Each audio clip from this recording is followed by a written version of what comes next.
Je m'interroge ce jour sur la question de la mauvaise implémentation du plan de réforme du secteur de l'électricité 2023-2026 au Cameroun. Bien avant ça, nous avons eu 2010-2020. Comment comprendre ce qui arrive à ce pays? L'État du Cameroun a adopté en février 2023 un plan de redressement de son secteur de l'électricité d'un coût global de 420 milliards de francs CFA qu'il souhaitait mettre en œuvre dans la période de 2023-2030. Un plan qui devait être découpé en deux parties, 2023-2026, 2026-2030. Ce plan faisait partie de la stratégie nationale de développement à l'horizon 2030, dans le cadre de laquelle l'État du Cameroun a souhaité augmenter sa production d'électricité de 1652 MW actuellement à 5000 MW en 2030. Sauf que les mêmes causes produisent les mêmes effets dans ce pays. Comment comprendre cette mauvaise implémentation de ce plan de réforme du secteur de l'électricité prévu par l'État du Cameroun? Comment comprendre les éléments ou les errements de l'État qui accumule des erreurs et des fautes après la privatisation ratée de 2001? À l'origine, ce plan d'urgence, transport, distribution, qui devrait débuter sur la période 2023-2026 en guise de phase 1. Comment comprendre toutes ces informations qui renseignent à suffisance que les recettes collectées dans le secteur sont en dessous des charges, générant ainsi un déficit de trésorerie sur l'ensemble des opérateurs du secteur? De l'avis des experts, ce projet était déjà morné avant son lancement du fait du faible rendement de distribution de l'électricité. D'ailleurs, quel est le rôle de la Sonatrel, ventre mou de ce secteur, parce que jusqu'à ce jour, des plaintes ne cessent de déferler à l'endroit de la Sonatrel? Comment comprendre qu'après avoir englouti des centaines de milliers de milliards, on nous parle encore du niveau élevé de pertes en distribution qui est d'environ 45% depuis près de 20 ans, répartis en parts égales en pertes techniques et non techniques? Comment peut-on parler d'implémentation d'un plan de réforme du secteur de l'électricité lorsque l'État n'a pas pu réglementer la faiblesse de capacité de la Sonatrel, la concession du secteur en fonds d'investissement, l'accumulation des aérés du ANEO occasionnant un déséquilibre financier du secteur, les retards dans le développement de nouvelles capacités de production induisant un retard structurel de l'offre par rapport à la demande, alors même que depuis la Sonel, un programme de développement du secteur avait été préparé, bien moulé, bien structuré par le président du Sénat aujourd'hui, mais n'a jamais été respecté. On déshabille l'apôtre Pierre pour habiller l'apôtre Paul. J'allais oublier le coup de grâce, énième erreur avec la reprise des parts d'Actis par les entités publiques, notamment la CNPS dans ce pays.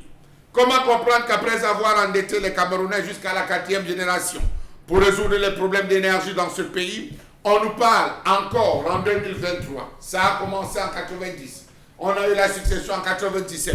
On a eu en 2004, 2011, on revient avec les mêmes problèmes. Vétusté des équipements, surcharge des transformateurs, manque de redondance, mauvaise facturation et j'en passe. Non, soyons véritablement sérieux dans ce pays. Pour qui travaille, ceux qui nous dirigent. Comment comprendre qu'à l'heure où les Camerounais se préparent à consommer allègrement les fruits de leur cotisation, l'on apprend qu'on risque de vivre l'enfer du fait de sérieuses difficultés pour l'entreprise distributrice de payer ses fournisseurs d'exploitation les plus importants, notamment KPDC, DPDC, EDC, Sonatrel. Où est passé l'argent emprunté en notre nom pour résoudre les affaires d'énergie dans ce pays? Le secteur énergétique connaît une crise financière caractérisée par les impayés accumulés de l'État qui engendre des dettes croisées entre acteurs du secteur ainsi qu'une propension de l'entreprise distributrice à fonctionner sous perfusion des banques. Pourquoi, lorsqu'on ne cesse d'emprunter, nous avons 1200 milliards de francs CFA qui ont été mis à disposition par la Banque mondiale au Cameroun, justement pour régler ces problèmes d'énergie, pour régler ces problèmes d'eau. Cet argent a commencé à être gratté, gratouillé, prélevé en compte-gouttes. Pour quel secteur? Pour quel type d'investissement? Point d'interrogation. N'ayons pas peur de dire que cette implémentation, cette réforme était un échec. Le secteur énergétique a enregistré un déficit en trésorerie d'environ moins 29 milliards à mars. Si l'entreprise réalise des recettes mensuelles de l'ordre de 31 milliards de francs CFA, une part de 18,6 milliards de francs CFA va directement au remboursement des crédits courts et moyen terme aux banques locales. Comment comprendre qu'on nous vante l'implémentation d'une réforme du secteur de l'électricité à l'horizon 2023-2026, parlant de la distribution et du transport dans ce pays, alors que depuis plusieurs années, la filiale du fonds d'investissement britannique, annoncée sur le départ, fonctionne sous perfusion des banques locales en recourant systématiquement à un type d'emprunt pour financer ses activités. Disons-le concrètement, le concessionnaire est exposé à un risque élevé de cessation de paiement.